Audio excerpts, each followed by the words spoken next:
You have indeed found the Everyman Tales. I am Everyman, and I'm going to be telling you some stories. These stories are meant for daytime, nighttime, bedtime, road trips, adventures, and any time that you're in the mood for just a good old-fashioned story. Get ready to engage your imagination. Get ready for the next Everyman Tale. The sight, the sound, and the shock all happened almost instantaneously. As soon as the lightning struck the old dead tree on the top of the hill back in the back of the hidden valley, the rumble of the thunder instantly shook every home, every hillside, and indeed every animal within the hidden valley. The old tree had been there for decades, possibly even centuries, but it had lived its life, and now was totally consumed in fire.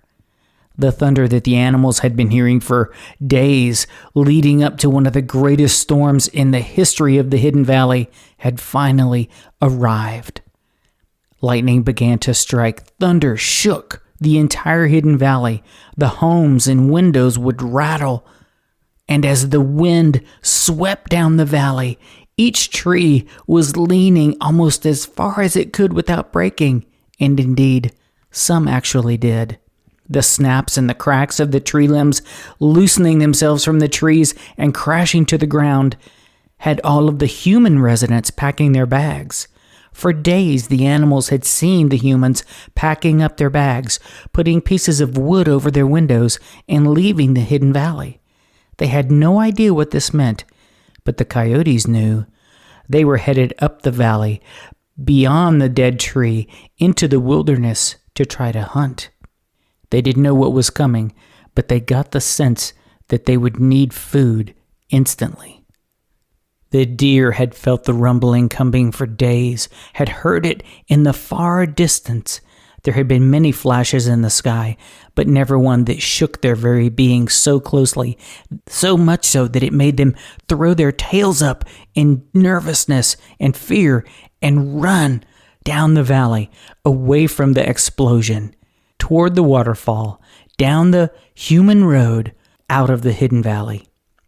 Lily had gathered her family together and was trying to make her way beside the creek to the waterfall. She felt like if she could just get there, she would be safe. Oliver, who had been flying up and down the valley every night, trying to find out what he could about the rumblings in the distance, finally knew.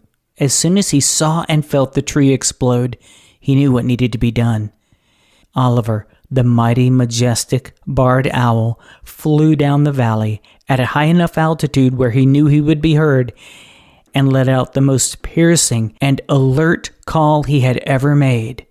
It was not a screech, not a scream, but he was letting all the animals know that if they were ever to flee the hidden valley, that time was now.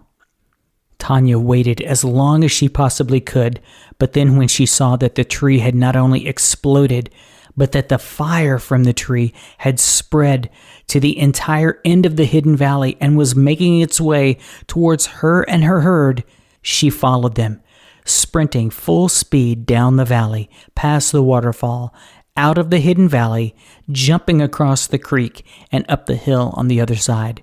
She didn't know if she would be safe there, but she knew for the moment that her and her herd were far enough away from the all-engulfing fire to be safe for the moment. The fire grew. It spread. The edges of the valley were aflame. The cracking and popping of all of the wood, both standing and lying on the ground, only gave fuel to the fire that was consuming everything in its path. Lily wasn't sure she would make it. Oliver flew back over the family of skunks, encouraging them to move faster. The fire, it seemed, was moving as fast as any animal could possibly run. The coyotes had not been seen or heard from in days, and it could only be presumed that they were somewhere other than the hidden valley. As the fire reached the human houses, there were more explosions, more lightning. As the white bursts of fire coming from the human's home when their natural flames reached them was something otherworldly entirely. The explosions were like lightning within the house. None of the animals knew what this was, but the electricity that had been flowing into the houses, now once they were engulfed in flame, just created lightning of an entirely different sort. The hidden valley, with all of its homes and natural beauty, was being consumed by flame. Of course, the storm didn't stop simply because a fire had been ignited. Lightning was flashing as the animals were fleeing. The wind began to pick up, only making the fire move faster down the hidden valley. And what made matters worse was the time of season that the storm had arrived. All the animals had seen the leaves change color.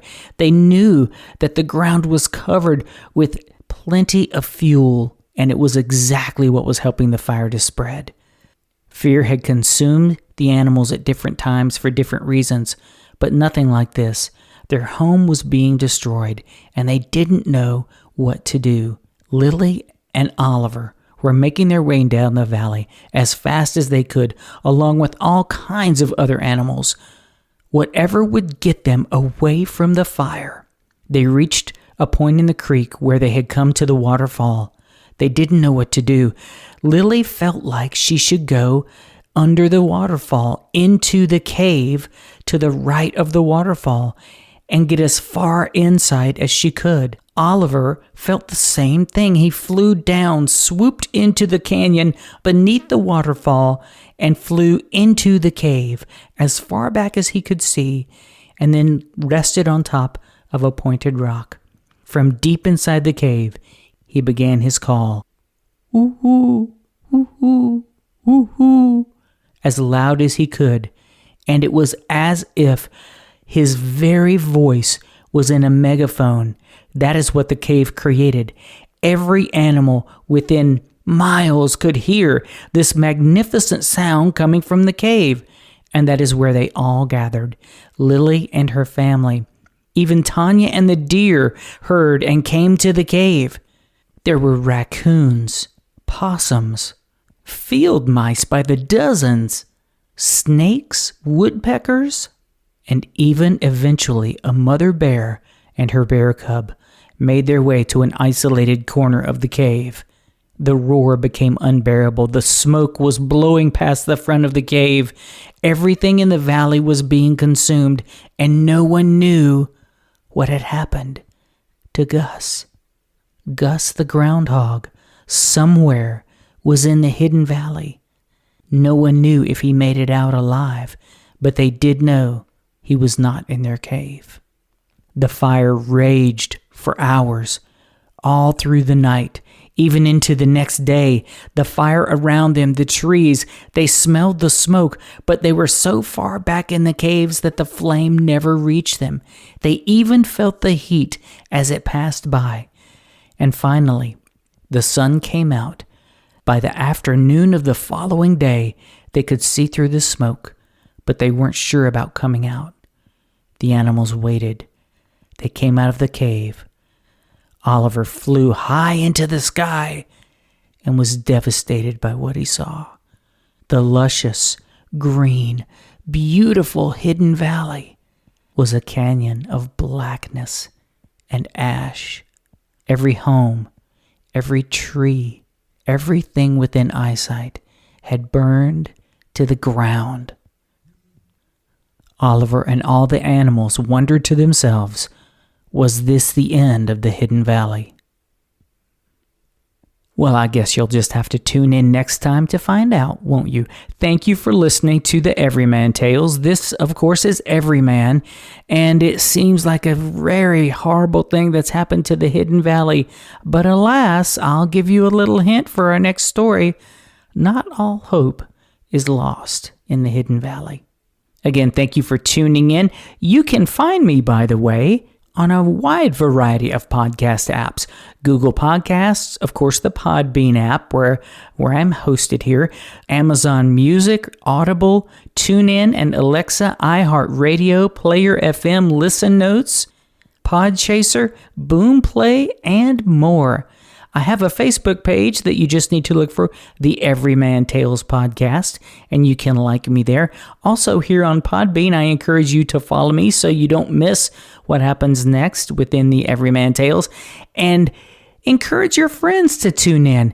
Like I say all the time, these stories are appropriate for road trips, adventures, bedtime, nighttime, daytime, and all times in between. Get ready to always engage your imagination. And thank you so much for tuning into the Everyman Tales.